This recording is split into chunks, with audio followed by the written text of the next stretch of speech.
Our next mama is the widow of Zarephath, and we from her learn about love that trusts in God's provision.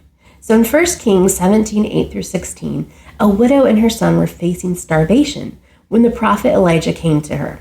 She had just enough flour and oil for one last meal, but Elijah asked her to make bread for him first.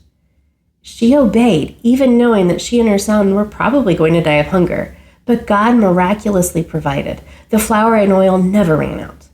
Motherhood often comes with seasons of scarcity, whether it's finances, time, energy, or patience. The widow's story teaches us that when we put our trust in God, He provides. When we feel like we have nothing left to give, He fills the gaps. Throughout the Bible, we can find promises of this very thing, like this one from Philippians 4:19. And my God will meet all your needs according to the riches of His glory in Christ Jesus.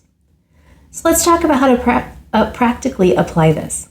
First is, trust God even when resources are scarce. The widow was preparing what she truly thought would be her last meal when Elijah asked her to make him bread first. Instead of giving in to fear, she trusted God's provision. As moms, we often worry about whether we're providing enough food, opportunities, emotional support, and on the list goes. But God provides and promises to meet our needs. And when we trust Him, He provides in ways we never even expected. Another thing is to obey God, even when it does not make sense. The widow's obedience to Elijah's request led to God multiplying her flour and oil so she never ran out. Sometimes God calls us to trust Him in ways that don't make immediate sense. It may be choosing faith over fear, stepping out in obedience, or making sacrifices for our family.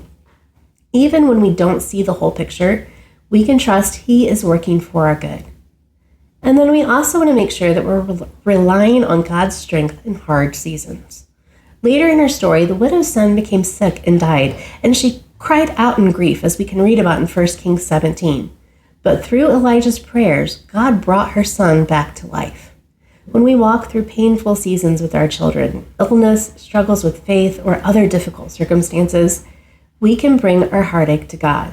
He hears our prayers, and while His answers may not always look exactly how we expect, He does promise us that He is always near.